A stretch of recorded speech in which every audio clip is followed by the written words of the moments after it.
Hey everyone, welcome back to another episode of Coffee Corner. Today is your episode 112.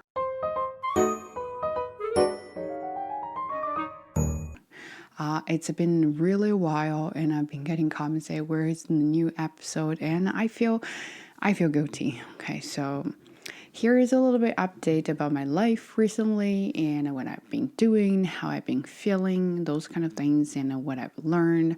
Just random bits and pieces, so nothing important, more of ranting. So, anyway, I've been in a dark hole lately, and I've caught myself a few times, and I really realized something wrong with me, and the thought of something wrong with me makes me really sad.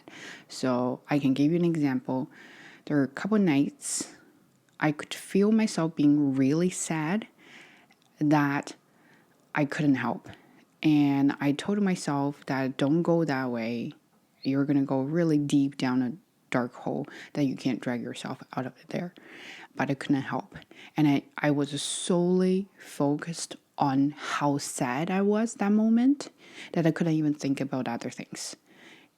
And now when I'm thinking back, when I'm looking back, I feel like there's something wrong. So how could I be so into that emotion at that moment? And then, of course, the first time it happened, I just felt like it was normal and life was full of shit. Okay, so I felt that way. And I started to journal. I used to journal a lot and then I stopped and I picked up the habit and I started to journal again and I stopped. But that night when it happened to me, I was crying, I couldn't stop. I just could not stop. I was basically sobbing. And so I started to journal again and really write down how I think, what I think, and how I feel about that thinking and why, what do I want? Being sad is okay. So what do I really want when I feel sad? And I started to really analyze my emotions. And by doing so, I kind of pulled myself out of that mud. And I realized there is a reason to be sad, but it is not a huge reason to be sad like that. So I started to jot down my emotions more often. Doesn't matter if it's happy or sad or angry or frustrated. So I started to just write down things. Let's say I was very angry the other day and I started to write down what made me angry that day. Of course, it was work, it was students, and then why did this student or why did those students make me really angry? And I started to write down all the reasons for my anger. And then after all the reasons, the physical reasons that made me anger, and I started to write down what kind of anger I have that moment. So there's pure anger. You're just really mad. You want to shout out. You want to fight people. You want to punch people or punch anything. You want to get hurt. So when you feel the hurt, you feel better. You feel your existence. Sometimes I had that feeling. And then sometimes I want to know behind anger, do I feel sad? Do I feel disappointed or frustrated? Do I feel I'm such a loser or those kind of things? So I'm trying to break it down to really as detailed as I can. It really helped because it helped me find the true trigger to such emotion and I could handle myself and I could study myself that moment. When you first started the process, it was very slow. It was very rusty because you didn't know how to do it. And it took a very long time and it was very painful because you had to face all the bad things about yourself, all the negative feelings about yourself. And then you start to realize something wrong with you. And then you start to really feel disappointed at you, or you start to kind of be mad at yourself. Why can't you be normal? But the more you do it, the better you get. Practice makes perfect, and then that applies to everything. So I started to feel, oh, okay. So not only I have negative feelings or really evil feelings, but also I have some positive or neutral feelings. So let's say today I was very happy, and then I start to think about why I was very happy, what triggered that happiness, and then jot it down. It can be physical things that actually happened to me that made me happy, or it could be something emotional or spiritual that inspired me, that makes me feel my existence in the world, and I could write it down. And the next time when bad things happen to me, I can remind myself with those things to say, well, remember that little thing. Remember you see the flower blossoming. You remember the bee landing on a leaf and then it made buzz sound that made you happy. So I will try to remind myself those physical things that made me happy. Then I can drag myself out of that dark hole. So that has been what I've been doing recently. I'm just trying to not fix myself. I'm trying to study myself. I'm trying to study my emotions and trying to manage my emotions. By manage my emotions, I mean, I'm not trying to control it or suppress it. I'm more of learning it and befriend with it. I can be sad. I can be angry. I can feel any of those negative emotions. It is okay. That is key. You have to tell yourself it's okay. And I did a little bit streaming this morning and I was chatting. And in the end, I got a little bit emotional when I was saying goodbye to everybody. I said for adults, it's so difficult to find a space, to find time for us to indulge ourselves in that negative feelings. Have 10 minutes, have 5 minutes for yourself to cry, to be sad, to feel angry, to punch things without being judged by other people or by yourself. It's very difficult to find that personal space and personal time. So, for example, if that moment I want to feel sad, I want to let that monster out. I just want to release everything. I want to go to basement to do it. But then my husband will start to get worried and then he'll be asking, are you okay? And what happened to you? Did I do something wrong? I don't want him to be worried.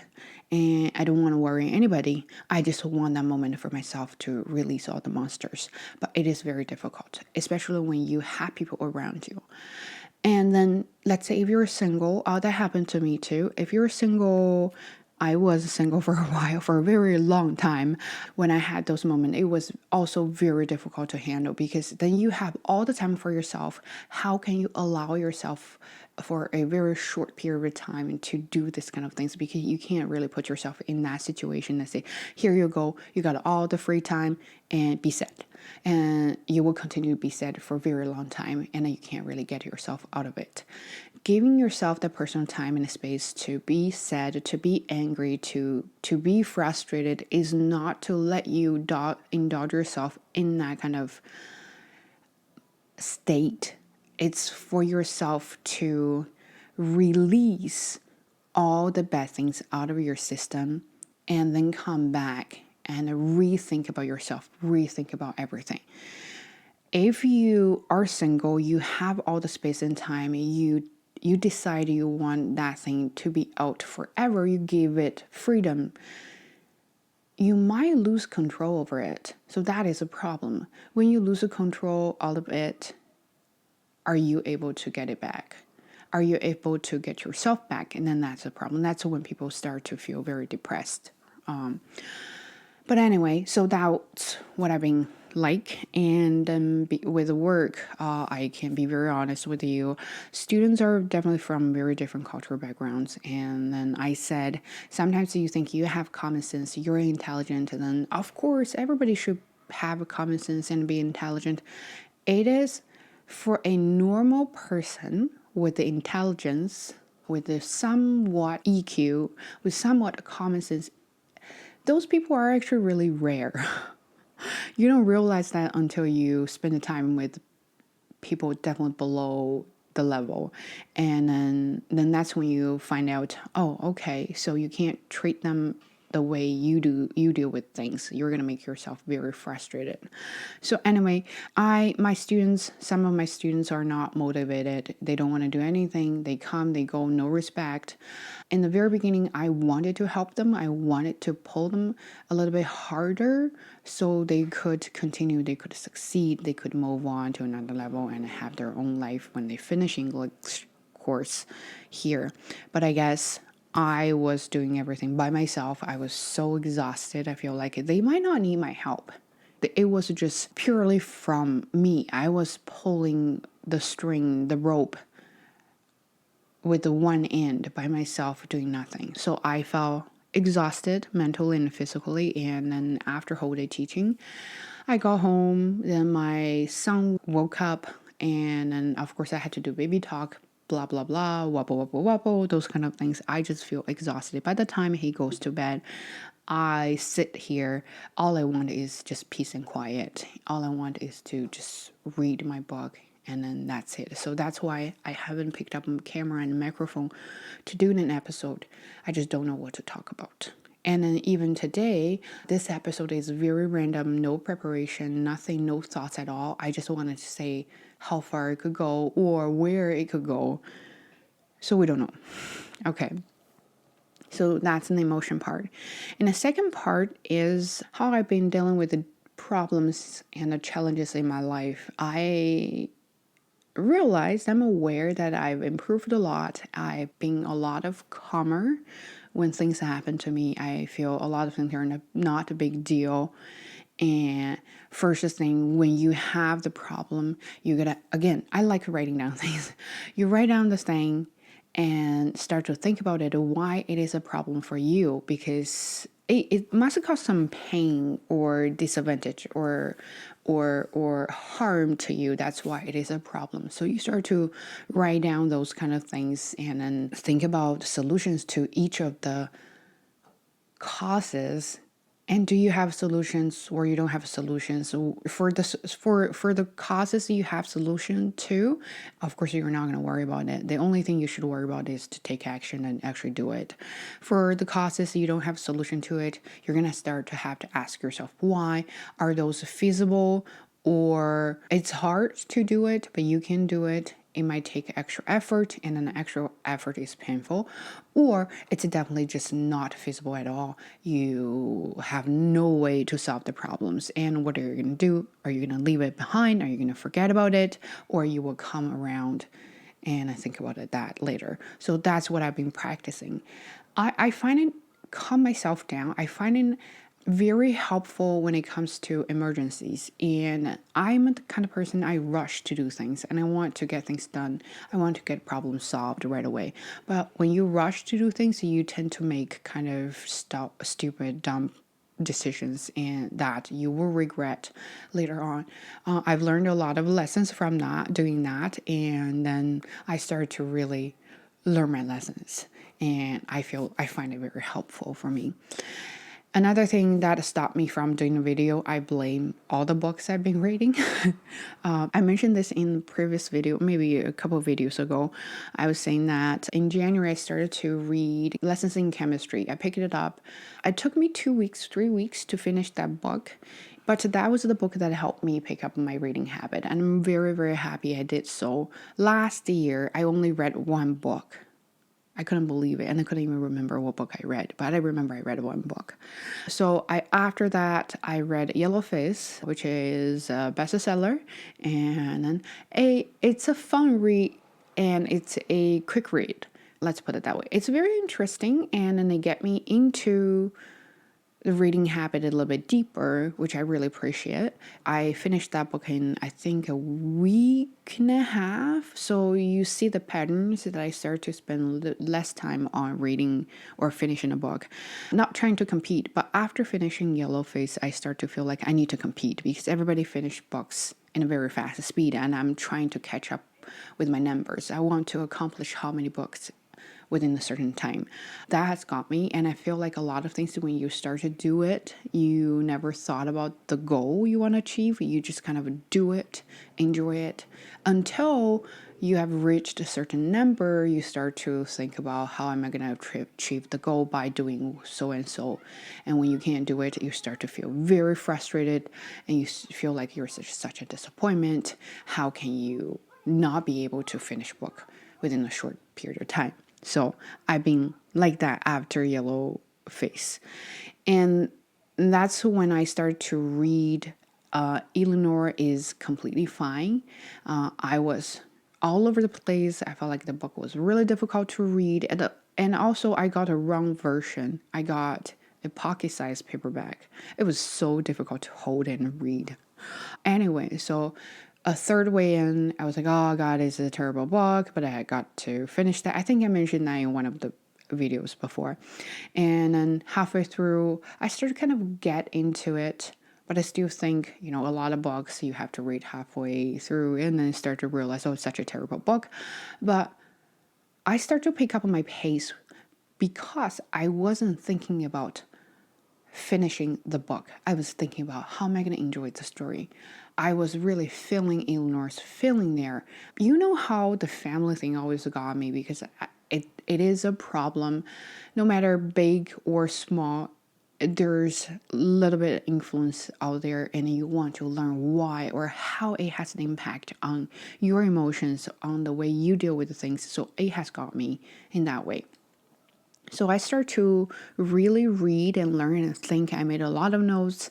I definitely wrote a reflection on that with the full of my emotions, and I really love the book. And I start to think reading is a journey. You are learning other people's life, yet learning yourself as well. So you want to enjoy the process instead of learning the language or trying to achieve the goals.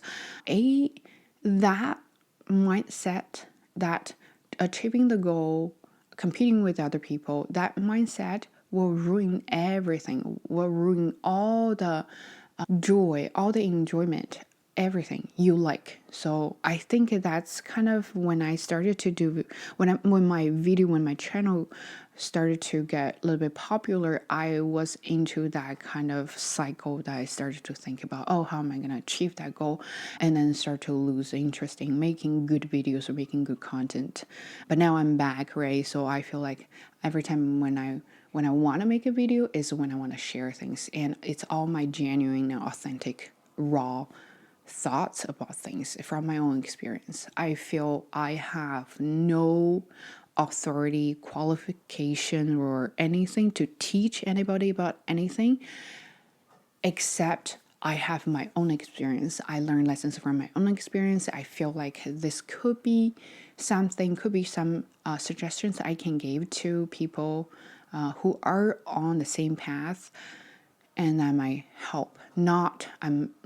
Not like I'm here to lecture anybody. So anyway, so that book has changed me completely on my reading habits. So after that, I start to really pick up the pace to read a book. It's pretty much a book every week. And then my focus is on the book. My mind is on the book. I feel so peaceful, so nice. Until I read this book, I was so mad. When you pick a back book, it's really bad. Okay, I don't want to use bad language to describe that. And again, books, food, movies are those kind of things very subjective. It's really up to your own taste. If this is not your thing, this is not your thing. Other people might like it. I just can't. It is a bestseller. It has sequels. But I can't believe it. I can't stand dumb people. Even though it is a kind of a comedian story about criminals, I can't. A lot of things seem very planted in the stories, and it's things happen too conveniently. Let's put that way. It feels so dumb. Anyway, and it has unnecessary romance in the story. Is a definitely no to me. So yeah, and then it has got me so bad that I couldn't pick up a camera and a microphone. But of course, when you don't want to do things, you always have excuses. It can be today, my hair is really bad, so I don't want to do anything, right? It happened to my student too. Anyway, another thing is what I learned from raising a kid. And sometimes it's like if you can't avoid this responsibility to have a kid, and then at least you want to get a little bit benefits or advantage of raising a kid. So I think this is me. Anyway, he has big emotions. He started to grow some feelings, let's say anger. That's one of the biggest feelings he has right now that he can't handle. And I start to think about myself. So every time when he hits some sort of milestones, I start to think about myself as a child, and I think about how my parents reacted to the situation when I was a child, and how how am I gonna do that? How am I gonna deal with it? Those kind of things. It's very interesting, exhausting, and educational process. So he has anger now. And when he doesn't know how to deal with anger, he hits himself, which I really don't like it. It reminds of me. It reminds of myself hurting myself when I don't know how to deal with my bad emotions. This goes back to the beginning of this video, is when you don't know how to handle your emotions, you have meltdown. Right. But for a little kid, it's easy. When they don't know how to handle emotions, they have meltdown, they scream, they cry, they hit everything, they hit themselves, but they're not going to hurt themselves. Right. So they have their own way to express this complicated feeling. So he slaps himself gently. It looks very harsh, but gently. I said, no, don't do that. And then he'll be mad. He understands I'm saying this to protect him. So he would turn and smack a wall or a chair or any object near him. And then, of course, then he hurts his hand, and then when his hand hurts, and then he started to feel really mad because, oh, my hand hurts, those kind of things. It's interesting to observe the whole process, how he deals with that one emotion, how he can explode because he can't deal with that emotion properly, because he hasn't learned how to deal with it. So it is my responsibility to teach him how to understand, how to navigate.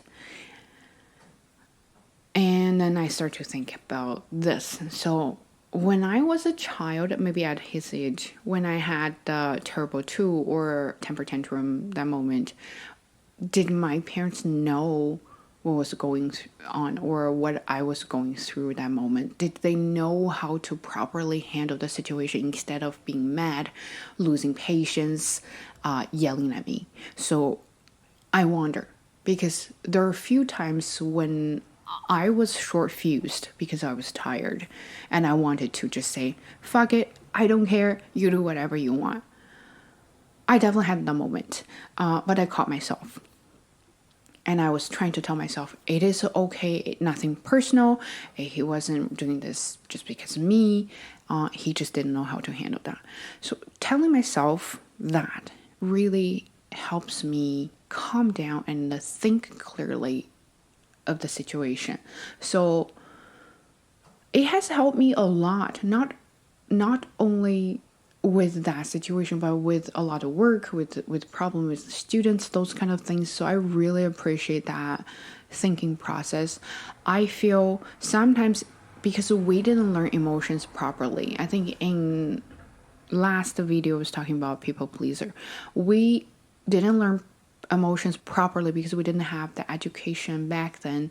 I don't think schools or parents or anyone has taught us about how to understand our emotions, how emotions are all neutral. They're no bad or good or anything. When you have it, you're a good kid. When you have it, you're a bad kid, sort of things. Nobody has taught us about that. So we are not equipped with the skill and the knowledge to handle all the emotions. Now we're adult and we just don't know how to handle it, but we can't really do crazy things. We can't go out and cry and scream and yell.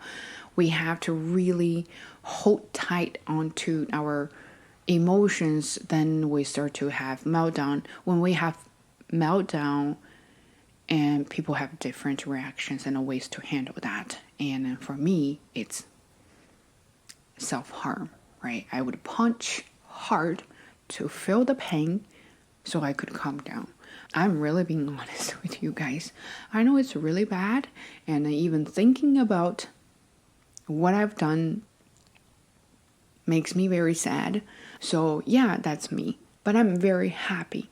I'm so lucky, so blessed to have a kid like that who has been teaching me how to navigate life, how to navigate myself, how to learn myself. And I'm very grateful for that. And of course, he's sometimes quite a handful, and especially when you are super tired. You just wish you could have a moment for yourself. Anyway, so I learned that, and sometimes he's crying, and but that's because he doesn't know how to express himself. So crying is a way to catch attention from other people, especially from mothers or fathers, right? You're the closest one to them, and then when they need help, they look at you. When you don't give it attention, they scream, they cry, they do everything to get your attention. Not they hate you, they love you. That's why they do it. But then, of course, I was thinking about myself back then. When I did that, did my parents have patience to deal with those kind of things, or what? And then I started to grow out of that moment, but also have that thing deep down in my heart that when I have bad moments, it was my fault. I wonder. Okay. So I've learned a lot from him, and I love him so much, but sometimes still feel like I'm such an individual that I don't belong to anybody. I have my own life. I just have my own thing. I care, but I feel like I'm still a person, right? So sometimes feel that way. Anyway, and then another good thing, of course, that makes me happy is I got back with my group, my old fellas, my old groupies. We're in different cities, different countries, and we all have very different lifestyles now and definitely different personalities. But every time when we got back together, start to talk about things, I felt I was that 20-something girl. I felt there's a little girl who wants to do something crazy. He was talking about idols, talking about funny things, talking about novels, all sorts of things, complaining about, not being skinny, talking about the style, not being able to afford things we want to buy, tedious things. At this age, that moment, I find worrying about the tedious things is such a nice thing to have. It's a pure happiness because you don't have anything else major to worry about, and those things are major things in your life. You're just so lucky that those are things you're worried about, not other things. Not being pretty enough, not being skinny enough, eating too much, sitting too much, and not being able to do a lot of exercise. So those kind of things are, when I talk about that, makes me happy. It makes me very happy because I have bigger things to worry about now.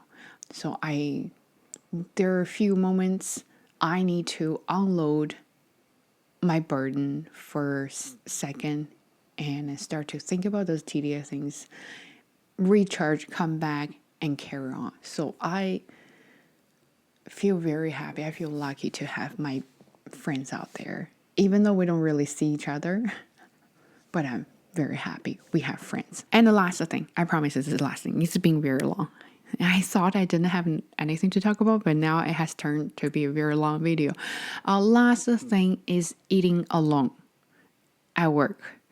It used to bother me a lot, not at work, but at school or anywhere. I felt ashamed eating by myself. I felt like it's a sign of me as a loner, and nobody wanted to hang out with me, and nobody wanted to be friends with me, or sorts of things. So if I eat alone in public, it means I'm such a loser and nobody likes me.